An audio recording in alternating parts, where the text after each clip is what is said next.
നമസ്കാരം. മലയാളി വാർത്ത ഇൻസൈഡിലേക്ക് സ്വാഗതം ശ്രീ കെ എം ഷാജി. നവീൻ ബാബുവിന്റെ ദുരൂഹ മരണം CBI അന്വേഷിക്കണമെന്നാവശ്യപ്പെട്ട് നവീൻ ബാബുവിന്റെ ഭാര്യ മഞ്ജുഷ ഹൈക്കോടതിയിൽ നൽകിയ ഹർജിയിൽ വിശദമായ വാദം കോടതി കേട്ടു. കോടതി വിധി പറയാനായി ഈ ഹർജി മാറ്റിവെച്ചിരിക്കുന്നു. ഏത് ദിവസം വിധി പറയുമെന്ന് കോടതി വ്യക്തമാക്കിയില്ല. എങ്കിലും ഏറ്റവും അടുത്ത ദിവസം തന്നെ വിധി പറയും എന്ന പ്രതീക്ഷയിലാണ് കേരളം. നിർണായകമായ പല തെളിവുകളും ഇതിനിടയിൽ പുറത്തുവന്നു. നിയമരംഗത്തെ ചില വിദഗ്ധർ പറയുന്നത് സർക്കാർ നഖശികാന്തം മഞ്ജുഷയുടെ ഹർജി എതിർത്തതിന് പിന്നിൽ ഒരു മുഖ്യ കാരണമുണ്ട്. നവീൻ ബാബുവിന്റെ ദുരൂഹമരണം സംബന്ധിച്ച നിരവധി തെളിവുകൾ നശിപ്പിക്കപ്പെട്ടു. CBI എത്തിയാൽ ഈ തെളിവുകൾ നശിപ്പിച്ച കേരള പോലീസും ഭരണകൂടവും ഒക്കെ പ്രതിക്കൂട്ടിലാകും. വ്യാജ തെളിവുകൾ നിർമ്മിച്ച, വ്യാജ പരാതി നിർമ്മിച്ച പാർട്ടി സങ്കേതമടക്കം ഒരുപക്ഷെ CBIയുടെ നിരീക്ഷണത്തിലേക്ക് കടന്നു വരും. ഭരണകൂടത്തിന് കൂടുതൽ പ്രഹരമേൽപ്പിക്കും CBI എന്നുള്ളത് കൊണ്ട് തന്നെ ഏതു വിധേനയും CBIയെ അകറ്റി ഓടിക്കാനുള്ള ശ്രമങ്ങളാണ് സർക്കാർ അഭിഭാഷകൻ ഹൈക്കോടതിയിൽ തുടർന്നത്. ഏറ്റവും ഒടുവിൽ മഞ്ജുഷയുടെ അഭിഭാഷകന്റെ ശക്തമായ വാദങ്ങൾക്ക് മുൻപിൽ സർക്കാർ അഭിഭാഷകൻ പതറി. ഒടുവിൽ സർക്കാർ തങ്ങളുടെ നിലപാടിൽ ഇത്തിരി വെള്ളം ചേർത്തിട്ടുണ്ട്.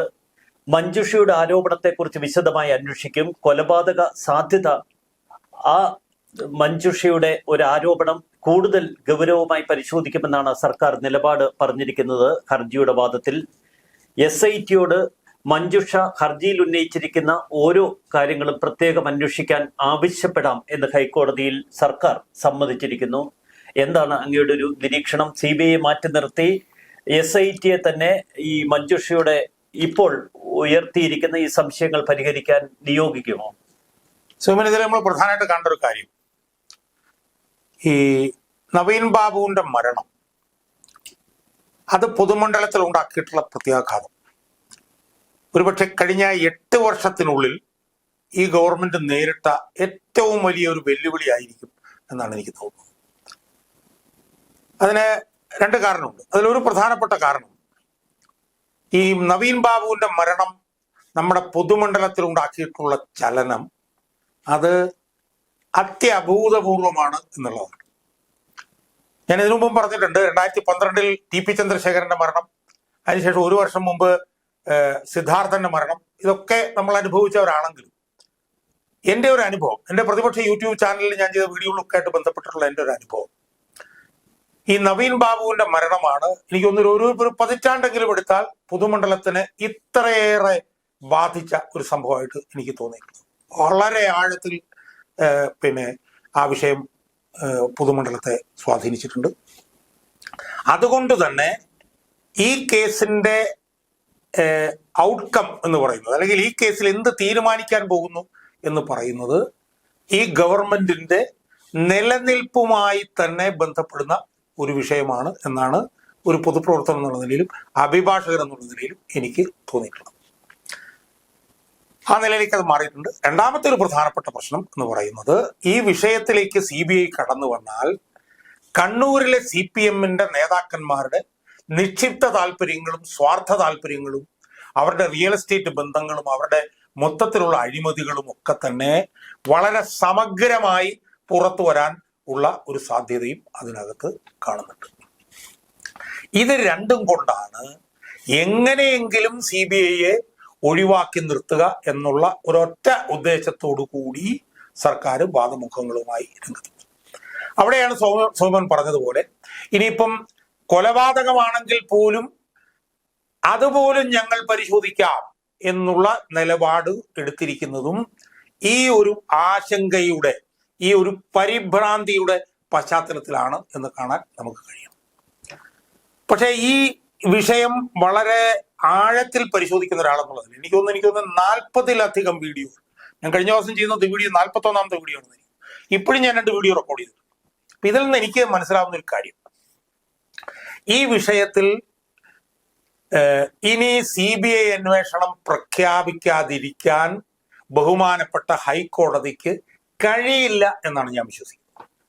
കാരണം ഇത്രയേറെ തെളിവുകൾ വന്നു കഴിഞ്ഞ ഒരു സാഹചര്യത്തിൽ ഇനി ഹൈക്കോടതി CBI അന്വേഷണം പ്രഖ്യാപിച്ചില്ലെങ്കിൽ ഹൈക്കോടതിയുടെ വിശ്വാസ്യത അതിഭീകരമായി ഇല്ലാതാകും എന്നുള്ള കാര്യം ഹൈക്കോടതി മനസ്സിലാക്കണം എന്നാണ് എനിക്ക് വളരെ വിനീതമായി പറയാനുള്ളത്. അതിന്റെ കാരണങ്ങളിലേക്ക് ഞാൻ വരാം.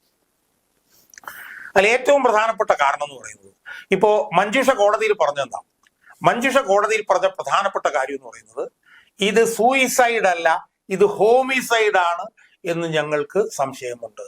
ഇതാണ് അവർ പറഞ്ഞ ഏറ്റവും പ്രധാനപ്പെട്ട കാര്യം. അവരാദ്യം തുടക്ക സമയത്തൊക്കെ ഇത് ആത്മഹത്യയായിരിക്കും എന്നൊക്കെയാണ് അവർ ചിന്തിച്ചത്.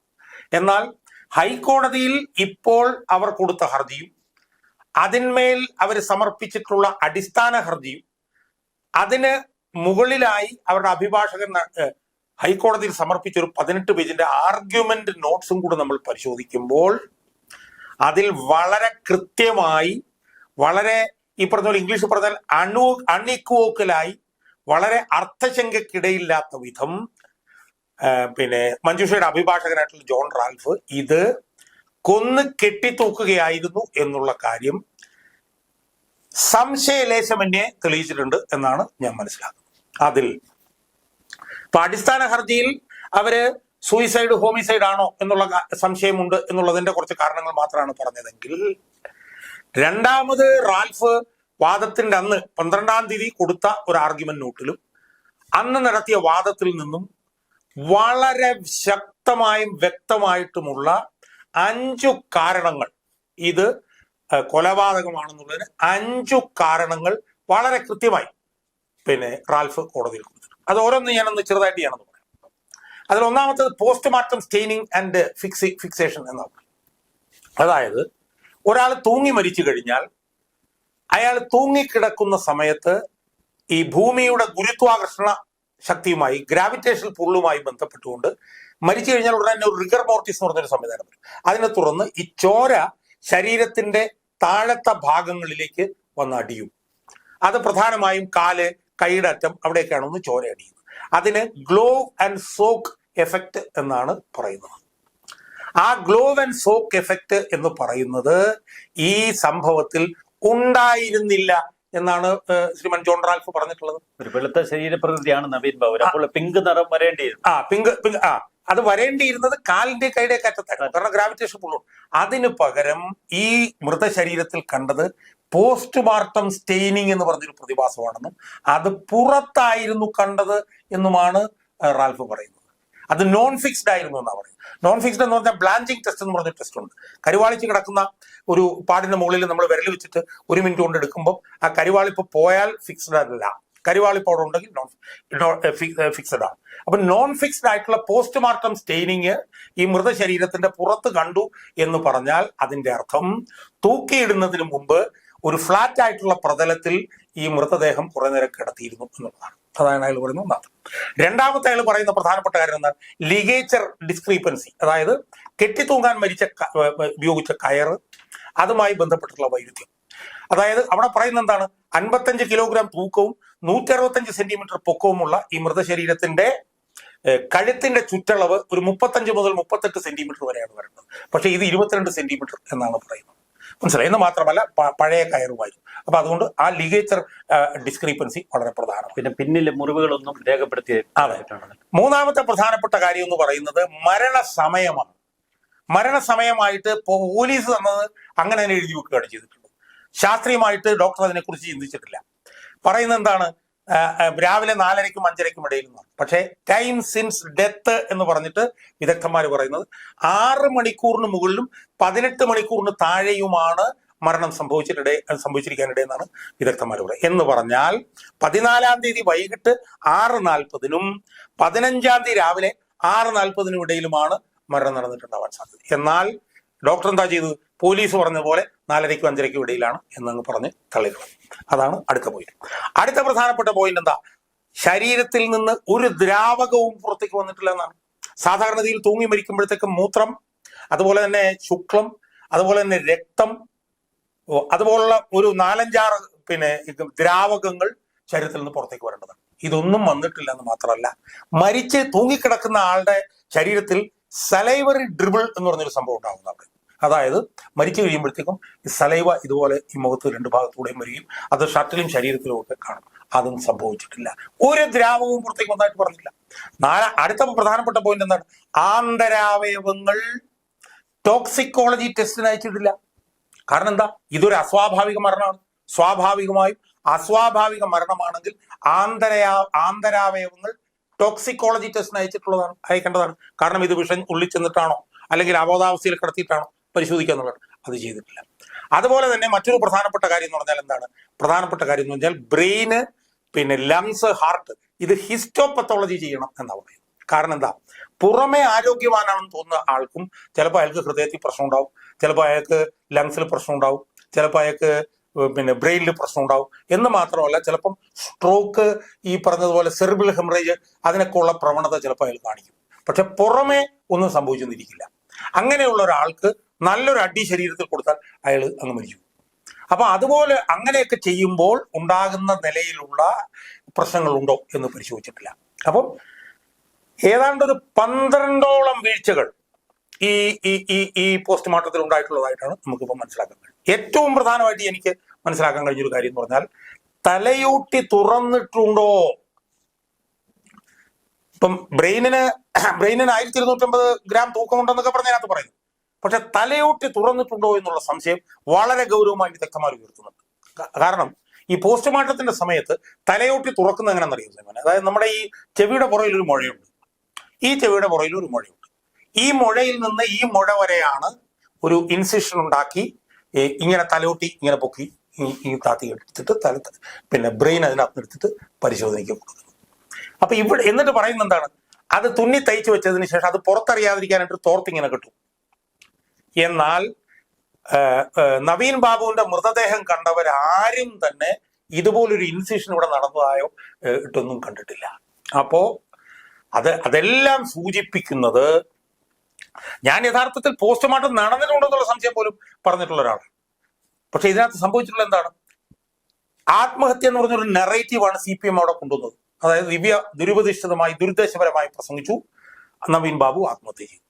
അപ്പം ഈ ആത്മഹത്യയാണെന്നുള്ള ഒരു പ്രീമോട്ടിവേറ്റഡ് ആയിട്ടുള്ള, ഒരു മെഡിറ്റേറ്റഡ് ആയിട്ടുള്ള ഒരു പിന്നെ തീരുമാനം CPM-ൽ ഉണ്ടായിരുന്നത് കൊണ്ട് അത് പുറത്തേക്ക് വരുന്ന നിലയിലുള്ള ഒരു പോസ്റ്റ്മോർട്ടമാണ് നടന്നിരിക്കുന്നത് എന്ന് നമുക്ക് അനുമാനിക്കേണ്ടി വരും എന്നാണ് എനിക്ക് തോന്നുന്നത്. അതായത് കട്ടിലിന് വേണ്ടി കാല് മുറിക്കുന്ന പോലത്തെ ഒരു പരിപാടിയാണ്.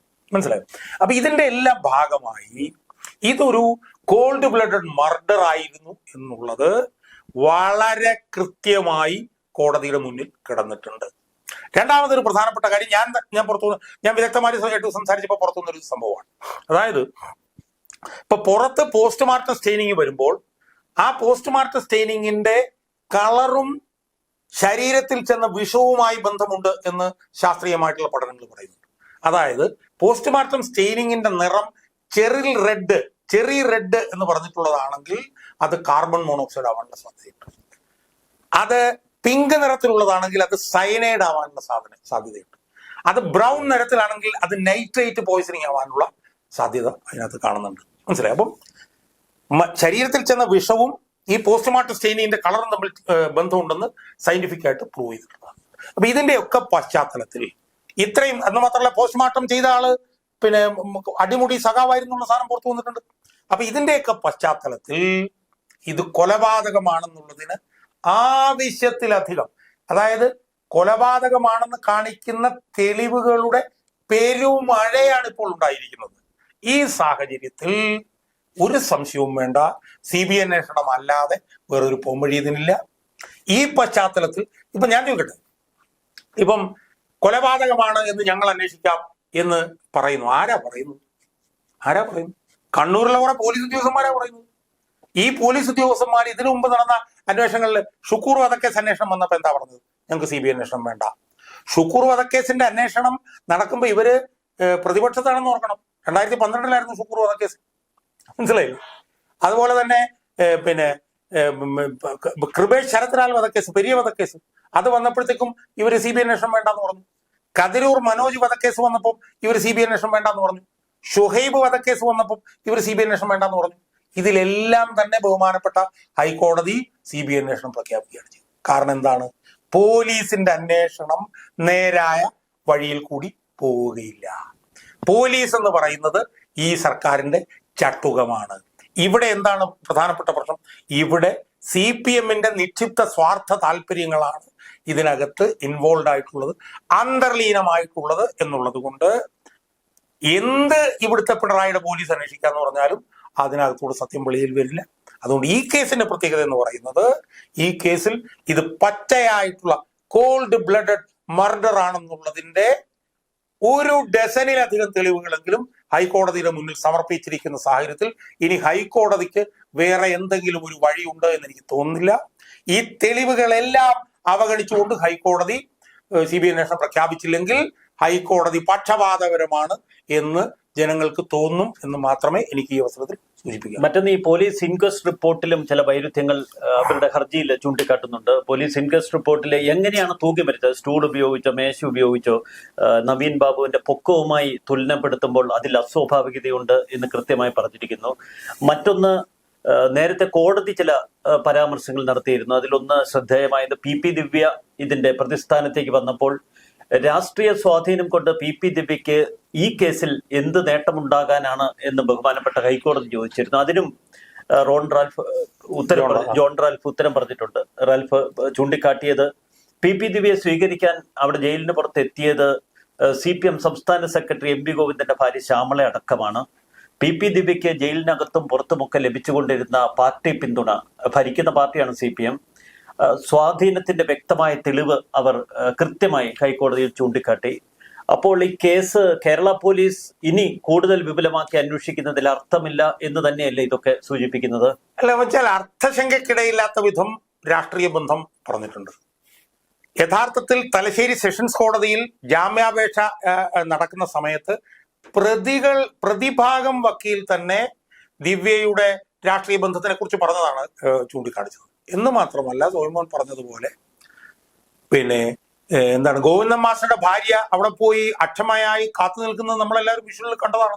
എന്ന് മാത്രമല്ല, ഇപ്പോൾ ഉണ്ടായിട്ടുള്ള ഒരു സംഭവം എന്താണ്, അവരെ എന്തോ സാമ്പത്തിക കാര്യ സ്റ്റാൻഡിംഗ് കമ്മിറ്റിയുടെ സ്ഥിരം അംഗമായി വീണ്ടും നിയമിച്ചു.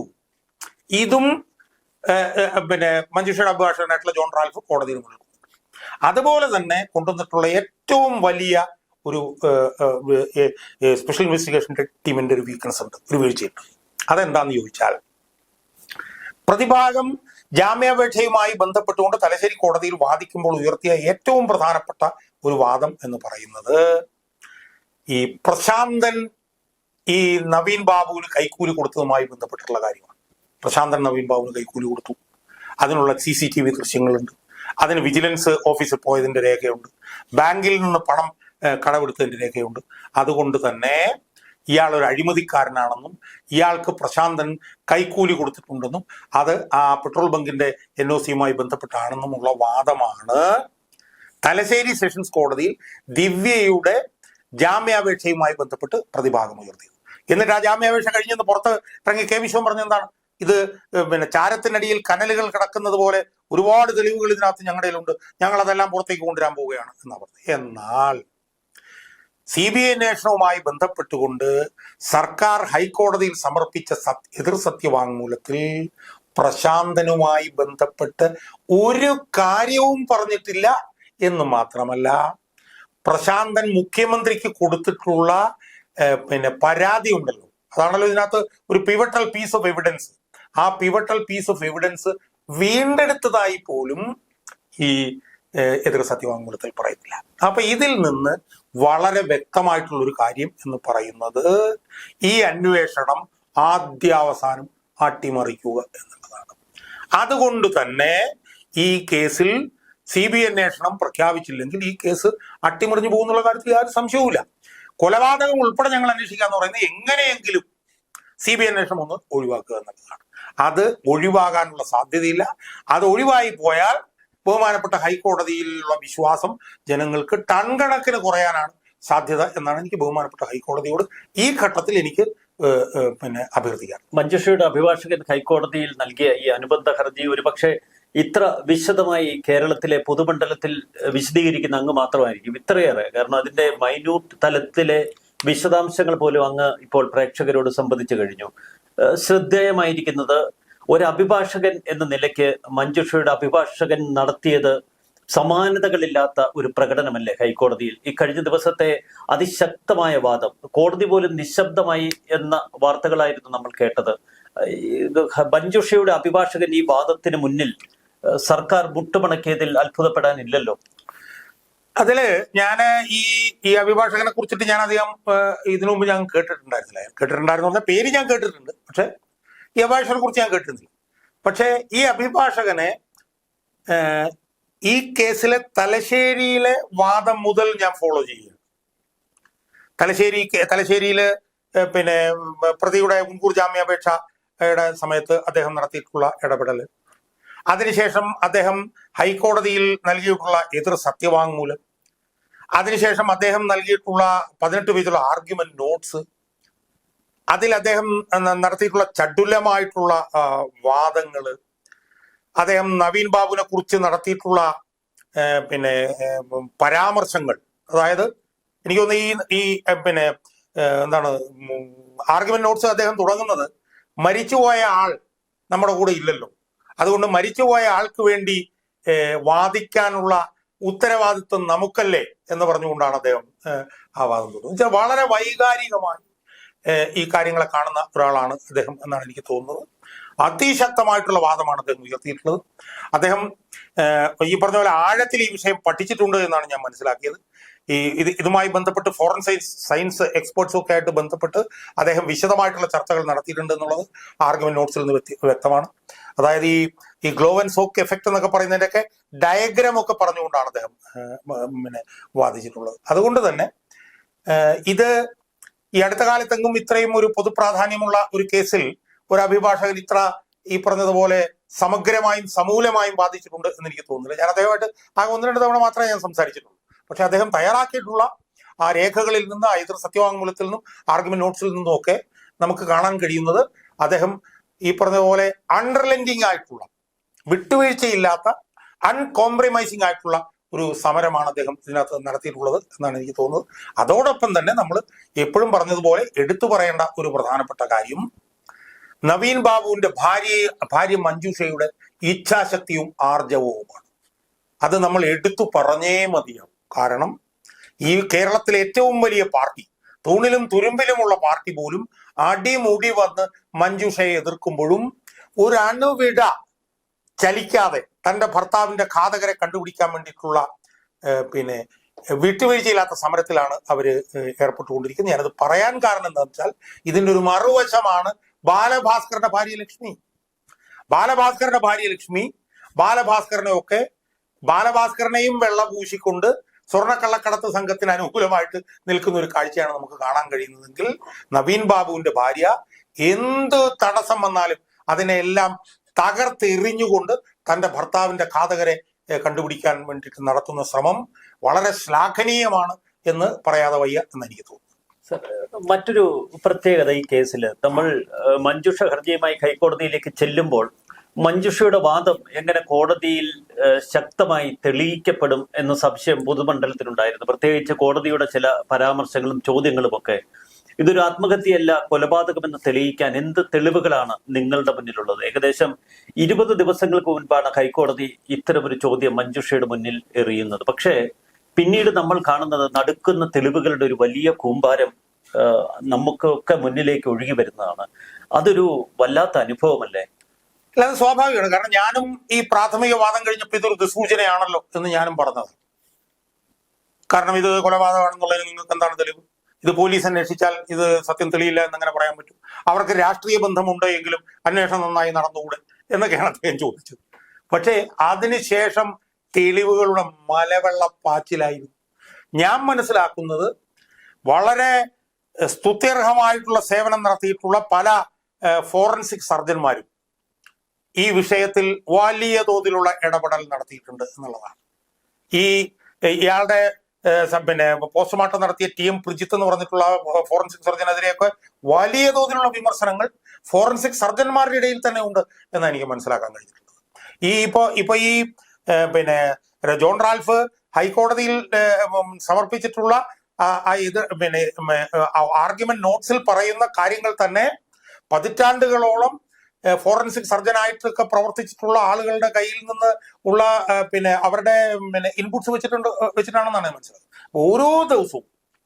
ഓരോ ദിവസവും ഇത് പിന്നെ കൊലപാതകമാണെന്ന് തെളിയിക്കുന്ന തെളിവുകൾ ഇങ്ങനെ ഒന്നിനു പുറകെ ഒന്നായിട്ട് ചെയ്തുകൊണ്ടിരിക്കുകയാണ്. ഇപ്പൊ ഞാൻ തന്നെ ഇത് ചെയ്തിട്ടുള്ള ഒരു വീഡിയോയിൽ ഇത് ശാസ്ത്രീയമായി ചെയ്തിട്ടുള്ള പോസ്റ്റ്മോർട്ടം അല്ല, പോസ്റ്റ്മോർട്ടം ചെയ്തിട്ടുണ്ടോ എന്ന് പോലും സംശയം ചോദിച്ചുകൊണ്ട് 13 ശാസ്ത്രീയമായിട്ടുള്ള തെളിവുകൾ വെച്ചുകൊണ്ട് ഞാനൊരു വീഡിയോ ചെയ്തു. അപ്പൊ അതുകൊണ്ട് തന്നെ ഇതിനകത്ത് ഫോറൻസിക് സർജന്മാര്, പൊതുമണ്ഡലം, അവിടെയൊക്കെ വലിയ ഇടപെടൽ ഇതിനകത്ത് ഉണ്ടായിട്ടുണ്ട്. അപ്പൊ അതിന്റെയൊക്കെ ഭാഗമായി ഇതിനകത്തൊരു നീതി ഉണ്ടാകുമെന്നും ഇതിനകത്ത് CBI അന്വേഷണം പിന്നെ വരും എന്ന് തന്നെയാണ് 99% എന്നെ പോലുള്ള പൊതുജനങ്ങളും പിന്നെ അഭിഭാഷക വൃന്ദവും ഉൾപ്പെടെ പ്രതീക്ഷിക്കുന്നത് എന്ന് പറയാനാണ് എനിക്ക് ഈ അവസരത്തിൽ ഞാൻ അതിനു വേണ്ടിയിട്ടാണ് തയ്യാറാവുന്നത്. ഏതൊരു കൊലപാതകവും ആത്മഹത്യയാക്കുന്ന ഭരണകൂടത്തിന്റെയും ചില ക്രിമിനൽ പാർട്ടികളുടെയും ഒക്കെ മുന്നിൽ പൊതുമണ്ഡലം എത്ര ശക്തമായി ഇടപെടലുകൾ നടത്തുന്നു എന്നതിന്റെ ഒരു